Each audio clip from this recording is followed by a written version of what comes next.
Of সিজনে কোনো সবজি যদি পাওয়া যায় সেটা যদি ভালোভাবে রান্না করে খাওয়া হয় টেস্টটা কিন্তু মন্দ লাগে না, তাই না? সেই সিজনে খেয়ে খেয়ে যদি সেই সবজিটা বোর হয়ে যায়, আবার অনেক দিন গ্যাপ করার পর যদি ওটা করার পরে খাওয়া হয়, আমার মনে হয় খুব ভালো লাগে। হ্যাঁ, আজকে আমি নিয়ে এসেছি একটা অফ সিজনের সবজি, ফুলকপি। ফুলকপি আলু দিয়ে আমি আর সবজি বানাবো, আলু ফুলকপি। তো চলুন আমি আজকে আপনাদের কাছে শেয়ার করে দেখাবো যে কেমন করে রেসিপিটা বানাচ্ছি। এখানে আমি ফুলকপি আলুটা কেটে নিয়েছি, ভালোভাবে ধুয়ে নিয়েছি এবং এর সাথে পেঁয়াজ কুচি, কাঁচা লঙ্কা কুচি, ধনেপাতা কুচি, রসুন, কাঁচা লঙ্কা আর নিয়েছি গরম মশলা ফোড়ন দেবার জন্য। আর এখানে নিয়েছি আদা, জিরে, কাঁচা লঙ্কা এবং 2 থেকে 3টে কাজু বাদাম। এটাকে আমি পেস্ট করব। তো এগুলো সব নিয়ে পরে আমি আজকে রেসিপিটা বানাবো। তার জন্য কড়াইয়ে নিয়েছি জল, তার সঙ্গে একটু নুন দিয়েছি, ফুলকপিগুলোকে দিয়ে দিয়েছি। এখানে কিন্তু ফুলকপিগুলো আমি খুব সেদ্ধ করব না, একটু ভাপতে দেবো, শুধু শুধু ভাপা হয়ে যাবে, কারণ ভেতরে যদি কোনো পোকা টোকা থাকে সেটা বেরিয়ে আসবে। নুন টুন দিয়ে পরে করেছি, যদিও ভালো হয় ফুলকপিগুলো দেখে শুনে কাটতে হবে এই সময়। এরপর আমি ওগুলো সব নামিয়ে নিয়েছি একটা পাত্রে, জল ঝরিয়ে নিয়েছি ফুলকপি আলুটা। এরপর আমি কড়াইয়ে তেল দিয়েছি, তেলটা গরম করার পর হলুদ দিয়ে দিয়েছি এবং আলুগুলো যেগুলো কেটে রেখেছি ওইগুলো আমি ওখানে দিয়ে দিলাম এবং ভালো করে 5 মিনিটের মতন হালকা আছে ওগুলোকে লাল লাল করে ফ্রাই করে তুলে নেব। আমার চ্যানেলের রেসিপিগুলো আপনাদের ভালো লাগলে অবশ্যই লাইক, কমেন্টস এবং শেয়ার করবেন আর ফলো করে পাশে থাকবেন। আর সাবস্ক্রাইব করতে ভুলবেন না, সাবস্ক্রাইব করলে আমি আরও অনেক রেসিপি আপনাদেরকে শেয়ার করে দেখাতে পারবো। তো এখানে আমার আলু ভাজা হয়ে গেছে, আলুটাকে তুলে নিলাম আমি। এরপর ওই তেলের মধ্যেই ফুলকপিগুলো আমি দিয়ে দেবো। ভালো করে আলুগুলোকে তেল ঝরিয়ে নিয়ে দিয়ে দিয়েছি এবং ওর সঙ্গে আমি আর কোনো তেল অ্যাড করিনি, যেহেতু অনেকটাই তেল আছে। এবং ওই তেলের মধ্যে আমি ফুলকপিগুলোকেও ওখানে দিয়ে দেবো। এই যে আমার ফুলকপি, এগুলো সব দিয়ে দেওয়ার পর 5 মিনিটের মতন ওগুলোকে ফ্রাই করতে হবে। এটা যাকে ফ্রাই হবে তাতে তখন আমি ওই মশলাটা একবার পেস্ট করে নেব। এখানে আমি ফুলকপিটা 5 মিনিটের মতন ভাজতে দেবো। এখানে ওই যে আমি আদা, জিরে, কাঁচা লঙ্কা, কাজু বাদাম সব নিয়েছিলাম, ওগুলো ভালো করে আমি সিলে পেস্ট করে নেব। মিহি পেস্টের খুব দরকার নেই, একটু মতন মানে একটু যাতে গোটা গোটা থাকে সেই রকম পেস্টলেই যথেষ্ট। এটাকে আমি ভালো করে বেটে নিলাম এবং বেটে নেওয়ার পর পেস্টটা আমার একদম দেখুন রেডি হয়ে গেছে। আর ওদিকে আমি কম আছে ফুলকপিটাকে ভাজতে দিয়ে এসেছি। এখানে আমার দেখুন পেস্ট রেডি। এরকমভাবে পেস্ট করতে হবে, একটু যেন গোটা গোটা থাকে, তাহলে কি ফ্লেভারটা ভালো আসবে। এরপর আমি সিলের মধ্যে থেকে সমস্ত মশলাটাকে নিয়ে নিলাম।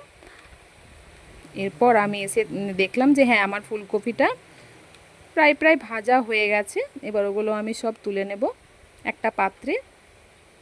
আপনারা যদি ফুলকপি বা ফুলকপির অন্য কোনো সবজি খেতে পছন্দ করেন তো একবার অবশ্যই এই সিজনে দেখতে পারেন, খারাপ লাগবে না। একবার অবশ্যই করে আপনারা দেখতে পারেন রেসিপিটা। এবার আমি সব ফুলকপিগুলো একটা পাত্রের মধ্যে তুলে নিলাম এবং কড়াইয়ে একটু পরিমাণে তেল দেব এবং যে গরম মশলাটা রেডি করে রেখেছিলাম, গোটা গরম মশলা, ওটা আমি এখানে ফোড়ন দিয়ে দেব। এবং ফোড়ন দেওয়ার পর ভালোভাবে তেলটার সাথে ওগুলো একটু নরম, একটু হালকা তেলটার সাথে গরম যখন হবে তখন খুন্তি দিয়ে আমি আবার নেড়ে দেব এবং পেঁয়াজ কুচি এর মধ্যে দিয়ে দেবো। পেঁয়াজ কুচিটা হালকা ব্রাউন করে ভাজতে হবে, বেশি ভাজার দরকার নেই, ওই 2 থেকে 3 মিনিটের মতন লো ফ্লেমেও ভাজা যেতে পারে, যে মিডিয়াম, মানে খুব উঁচু আছে ভাজা যাবে না, নাহলে পুড়ে যেতে পারে। এরপর আমি এখানে পেঁয়াজগুলো দেওয়ার পর হালকা ব্রাউন কালার অবধি এটাকে ভাজবো এবং এর সঙ্গে আমি টমেটো কুচিটাকেও অ্যাড করব। টমেটো কুচি খুব কুচি কুচি করে নিয়ে আপনারা চাইলে টমেটো খুব কুচি কুচি করেও দিতে পারেন। এখানে আমি একটু বড় বড় সাইজেরই করেছি। এখানে আমি টমেটোগুলো দেওয়ার পর ওটাকেও 2 থেকে 3 মিনিট ভালো করে নরম হওয়া তক ভেজে নেব। এখানে কিন্তু কোনো মশলা আমি অ্যাড করিনি, এখনও পর্যন্ত কিছু দিইনি, না নুন না হলুদ কিছুই দিইনি। এরপর আমি এটাকে ভালো করে 2 থেকে 3 মিনিটের মতো নেড়ে নেব এবং যে পেস্টটা আমি বানিয়ে রেখেছিলাম সেটা আমি এখানে দিয়ে দিলাম। এটাকে দিয়ে সমস্ত মশলাগুলো একসাথে এটাকেও 5 মিনিটের মতন ভাজতে হবে, যাতে এর কাঁচা গন্ধটা বেরিয়ে যায়। 5 মিনিট ভাজার পর এর সাথে আমি এবারে মশলা অ্যাড করব।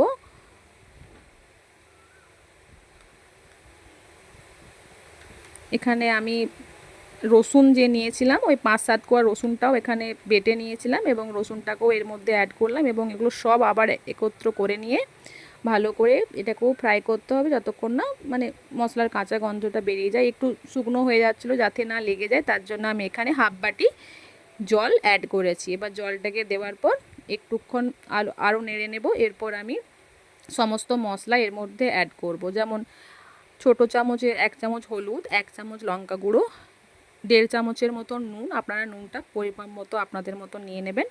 এবার আমি এখানে যেহেতু জিরে বেটেছি তার জন্য একদম হাফ চামচেরও কম জিরে গুঁড়ি দিয়েছি এখানে। এগুলো সব একসঙ্গে দিয়ে মশলাটাকে 5 থেকে 7 মিনিটের মতো উঁচু আঁচে ভালো করে ভাজতে হবে যাতে না লেগে যায়। বারবার এটাকে নাড়তে হবে যাতে নিচটা না লেগে যায়।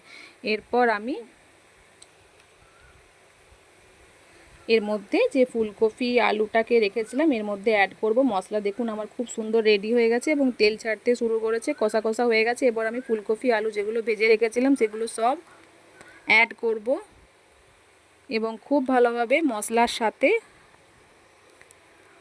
এটাকে ভাজবো। এটা আমি মিনিমাম এখানে আমি আবার 2 বাটি থেকে 2.5 বাটির মতন জল দেব।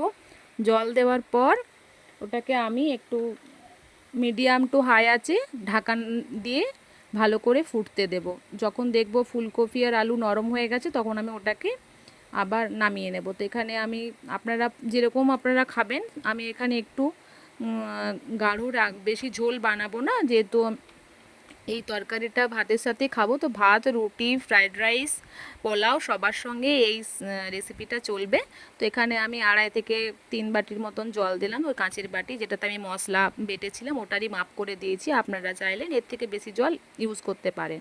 তো যেহেতু এটাকে সেদ্ধ করতে হবে তার জন্য আমি এতটাই জল দিয়েছি। এরপর সবগুলো জলের মধ্যে নাড়াচাড়া করে নিলাম এবং ঢাকা দিয়ে 10 মিনিটের মতন এটাকে মিডিয়াম আঁচে সেদ্ধ হতে দেব। এরপর দেখুন আমার হয়ে গেছে, অনেকটা জল মরে গেছে এবং সেদ্ধও হয়ে গেছে খুব ভালোভাবে। এরপর আমি এটাকে দেখলাম যে হ্যাঁ সেদ্ধ হয়ে গেছে আলু ফুলকপি সব। এটাকে আমি এবারে নামিয়ে নেব। দেখুন কি সুন্দর লাগছে দেখতে, আর এর সেন্টটাও খুব সুন্দর উঠছিল যেহেতু গরম মশলা দেওয়া আছে এবং আদা, কাঁচা লঙ্কা, রসুন, এসব কাজু এসব দেওয়া আছে। তো এটা একটা মাখো মাখো ব্যাপার হয়েছে এখানে। আমার হয়ে গেছে এখানে আলু ফুলকপি। এবার আমি একটা বাটির মধ্যে এগুলো সব নিয়ে নেব। দেখে কত সুন্দর লাগছে, গরম ভাতের সাথে বা রুটি যে কোনো এর সাথে এটা খুব ভালোভাবে যাবে এবং খেতেও খুব দুর্দান্ত হবে। এই অফ সিজনেও খুব ভালো লাগবে খেতে। তো এখানে আমার হয়ে গেছে আলু ফুলকপি। এরপর আমি চেরা কাঁচা লঙ্কা, ধনেপাতা দিয়ে পরিবেশন করব। আপনারা অবশ্যই কিন্তু এই রেসিপিটা ট্রাই করবেন আর কমেন্ট বক্সে লিখবেন যে কেমন হয়েছে রেসিপিটা। আমার এই ভিডিওটি আপনাদেরকে সম্পূর্ণ দেখার অনুরোধ রাখলাম এবং সম্পূর্ণ দেখার জন্য অসংখ্য অসংখ্য আপনাদেরকে ধন্যবাদ। আবারও আসবো আমি অন্য কোনো রেসিপি নিয়ে। Thank you.